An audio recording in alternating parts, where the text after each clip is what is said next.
Bom dia, tudo bem com você? Como é que estão as coisas aí? Eu espero que bem, eu sou o André Godoy, esse é o canal Dinheiro, seja bem-vindo. Hoje é sexta-feira, dia 25 de agosto de 23. Hoje vamos falar de um assunto muito polêmico, muito interessante, e esse assunto foi sugerido pelo Geraldo. Obrigado, Geraldo, pela sugestão. No vídeo sobre o monopólio dos diamantes, o Geraldo escreveu o seguinte: André, o que você acha da teoria muito difundida de que os banqueiros Rothschild exercem grande influência política, tanto quanto econômica no mundo, gerando muito dinheiro com isso? É uma questão que vive dando o que falar, né? Bom, primeira coisa que eu vou te dizer, Geraldo, é o seguinte: se você quer conhecer um pouco mais a história dos Rothschild,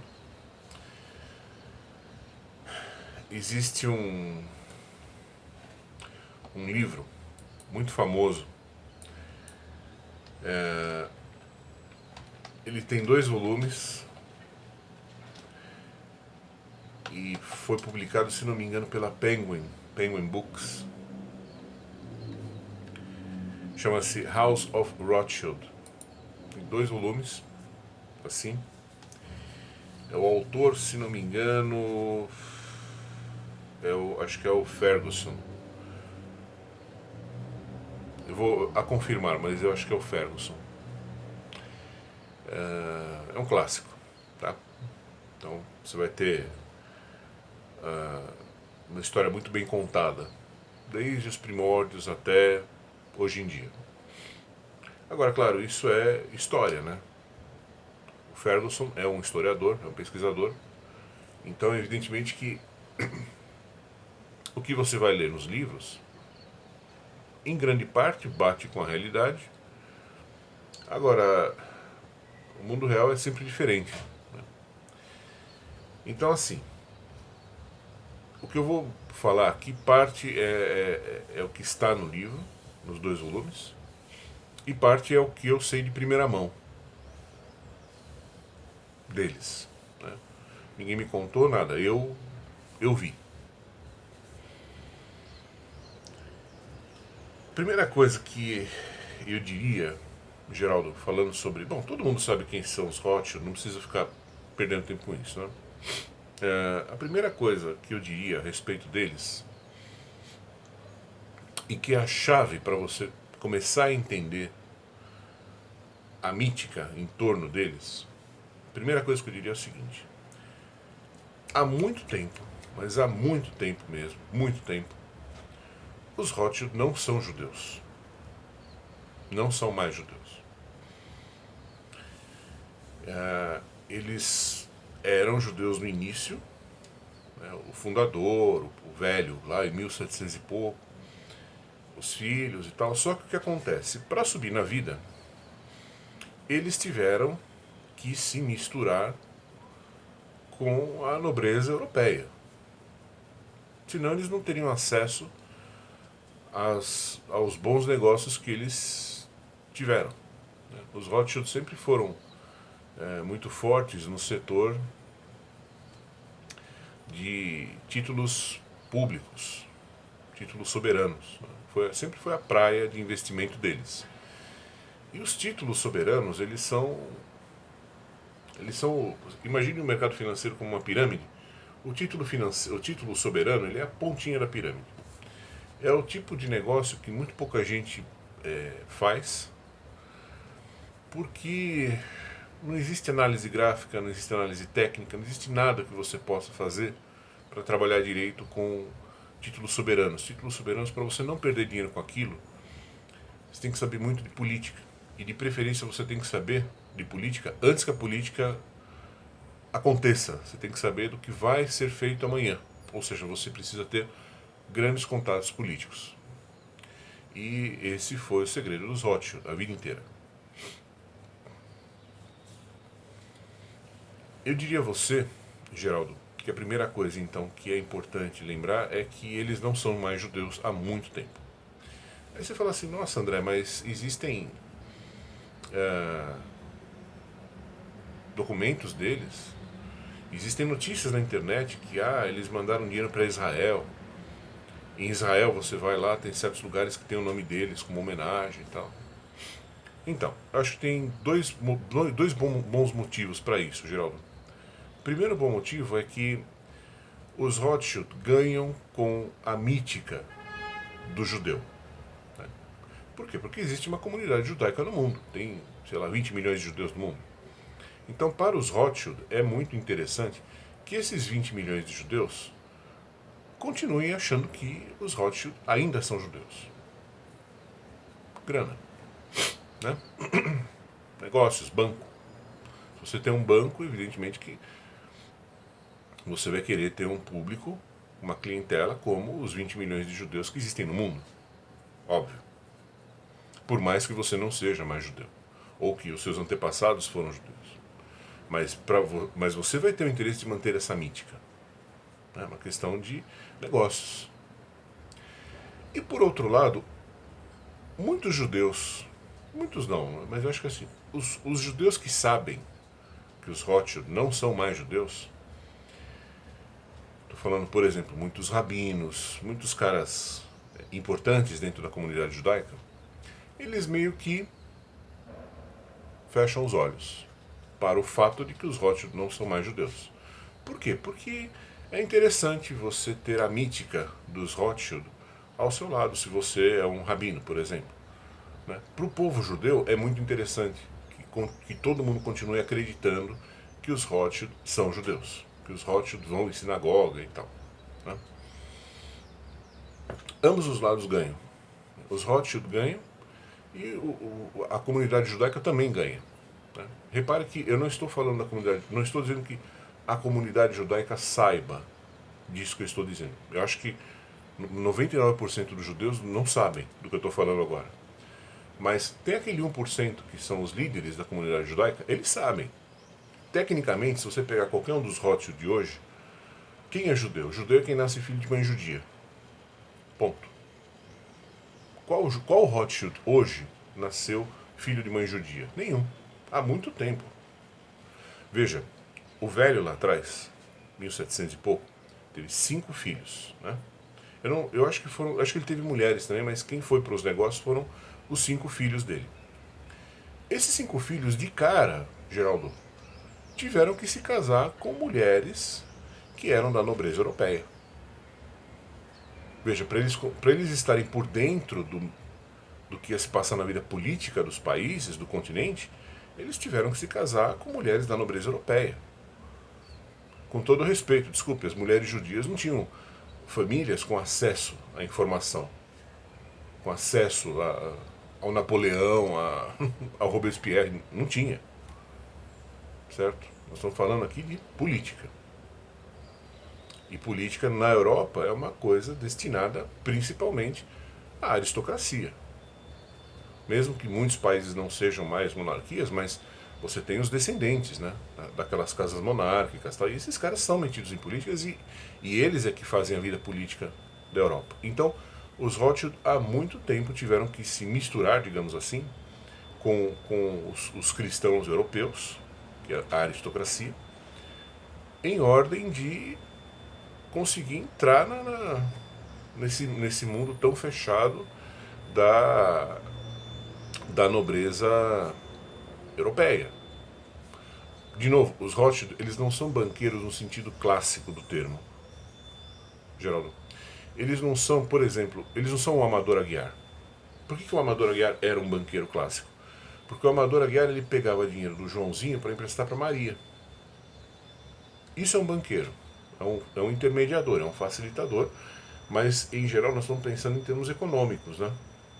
Os Rothschild não, os Rothschild eles captavam dinheiro, não do Joãozinho, mas de grandes investidores, de grandes fortunas, de príncipes, de reis e tal. O começo deles foi assim, já de cara, né, por questões de contato. Pega aquela bolada, e aquela bolada eles faziam o quê? Eles emprestavam para um outro soberano. Então, por exemplo, eles financiaram o canal de Suez. A construção do canal de Suez foi financiada pelos Rothschild, num momento crítico ali. Não exatamente só o financiamento, Teve um momento que o canal era uma parceria do Egito com o Reino Unido. E teve uma hora que o governo do Egito estava quebrado, tecnicamente. Ele ia colocar à venda a parte dele no canal de Suez. E os franceses estavam pensando em comprar. Imagina a sociedade francês e inglês no canal de Suez, ia dar problema, né? O que o governo britânico falou assim, meu Deus, né? Nós vamos ter os franceses de sócio, não. Só que o governo britânico não tinha dinheiro para comprar a parte que era do Egito, no canal de Suez. O parlamento britânico estava fechado, estava em recesso. O que a coroa britânica fez? Ela foi aos Rothschild, pediu um empréstimo, os Rothschild emprestaram dinheiro para a Inglaterra comprar a parte do Egito e, tipo assim, paga depois. Então, veja, desculpa, isso não é um negócio bancário. Não é. Você está lidando com política, você está lidando com soberanos, com reis, com esse tipo de gente. Você está financiando estados, na verdade. E essa é a praia deles. Então, a primeira coisa que precisa ser desmistificada é essa questão do judaísmo. Aliás, uma coisa muito interessante. Rothschild não é o sobrenome original deles. O sobrenome original dos Rothschild é Hertz, H-E-R-T-Z. Aí você fala, nossa, mas de Hertz para Rothschild, por que isso? Porque lá atrás, quando eles moravam num gueto, antigamente os judeus moravam em guetos, né? Na porta da casa do velho, do fundador, ele tinha uma concha vermelha. Essas conchas que estão andando na praia, você pega uma concha bonita, ele pendurava na porta dele. Era um mimo do velho. E essa concha vermelha, como é que se diz concha vermelha em alemão? Vermelho em alemão é Roth, R-O-T-H. E concha é Schild. Então ele era conhecido como o cara da concha vermelha, ou Rothschild em alemão.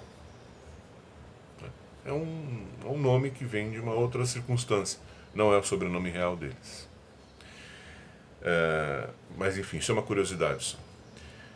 Sobre a participação deles no mundo, ela acompanha mais ou menos o mesmo desenrolar, Geraldo, dessa questão do judaísmo.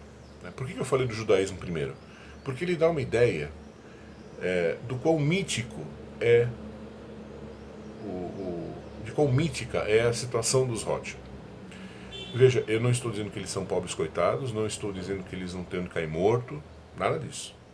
O que eu estou querendo dizer é o seguinte, eles se alimentam até hoje de uma mítica que é do passado. No passado, sim, eles tiveram realmente muita força, muito trânsito, sem dúvida.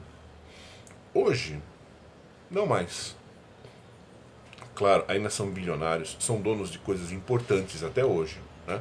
Você pega, por exemplo, a revista The Economist, é deles. Então, no meu modo de ver, Geraldo, e aí é uma opinião baseada, como eu te falei, no que eu pessoalmente vi, conheci, tá? Ninguém me contou. Em termos de quantidade de dinheiro, not so big. Tem gente aí que tem muito mais dinheiro do que eles. Mas muito mais. Porque o que acontece? A família é muito grande, né?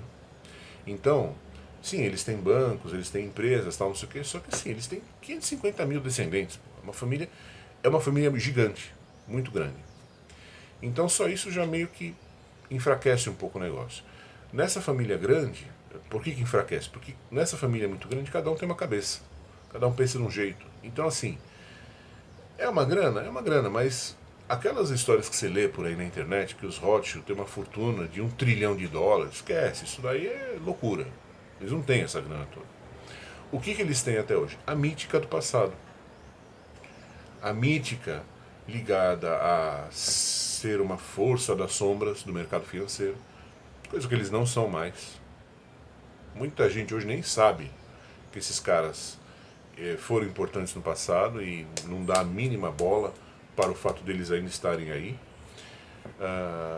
a mítica ligada aos judeus, ao povo judeu, que é uma coisa que alimenta os negócios deles, né? Então, é aquela coisa, né, do cara se fingir para conseguir fazer negócios, para conseguir captar dinheiro, para ter a simpatia alheia, né? Porque nessas, muitos judeus inocentemente ficam defendendo os Rothschild porque acham, é patrício. Não é, há muito tempo ele não é mais patrício. Então é um pouco de jogo de aparências, Geraldo.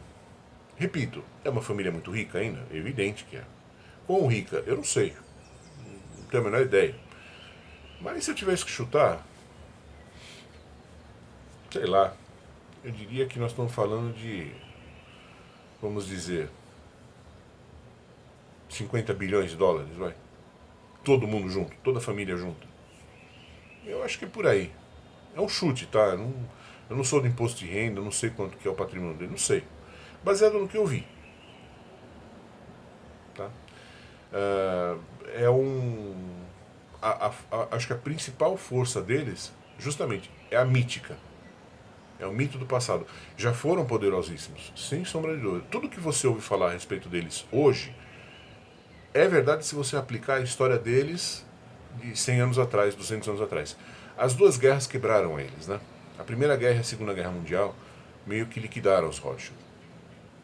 Sobretudo na Áustria, né? Porque teve um episódio famoso. O Hitler mandou sequestrar o chefe da família na Áustria. E o Hitler falou o seguinte, pro restante da família, né? Falou, esse cara aqui só sai vivo se vocês pagarem como resgate tudo que vocês têm na Áustria e na Alemanha. E os Rothschild tiveram que pagar. E o Hitler passou a mão em tudo que era deles. Então as duas guerras meio que acabaram com a grandeza dos caras. Resta a força de um sobrenome muito famoso para quem é do mercado. E tem a mítica da internet, né? Que acha que o cara... Assim, o que acontece, Geraldo, por que essa mítica ainda persiste? Os Rothschild, historicamente, se meteram na facilitação de negócios muito grandes. Então, por exemplo, a De Beers, dos diamantes, eles ajudaram a fazer as De Beers. A Shell, sabe, petrolífera, eles ajudaram a fazer a Shell, financiaram. Então, como eles já foram envolvidos em coisas muito grandes, então permanece essa coisa, eles são donos da Shell. Não, eles não são donos da Shell, nunca foram, na verdade. Eles entravam, financiavam o negócio, ganhavam os juros deles e iam embora, né? Mas foi ficando o mito, né, aquela coisa da grandeza, que não existe mais há muito tempo, né? Eu acho, minha opinião, eles vivem principalmente, a força deles é principalmente do mito. É uma sombra do passado. Foi um passado sem igual, nunca houve uma família desse jeito, né? Mas, digamos, de 100 e poucos anos para cá, acabou. E acabou de um jeito que não tem como voltar. Não tem como voltar a ser o que era, né? Eles se tornaram mais uma família rica no mundo. É isso, né? Mas não chegam a ser nem a sombra, por exemplo, de outras famílias ricas. Você pega, por exemplo, a família Johnson, né, da Johnson Johnson. Aquilo sim, uma família que tem muito dinheiro, né, muito numa escala muito maior do que a dos Rothschild, né? É isso. Espero ter contribuído com alguma coisa, Geraldo, e sugiro que você leia o livro do Ferguson, em 2 volumes, The House of Rothschild. Tá bom? Até mais, gente. Um abraço.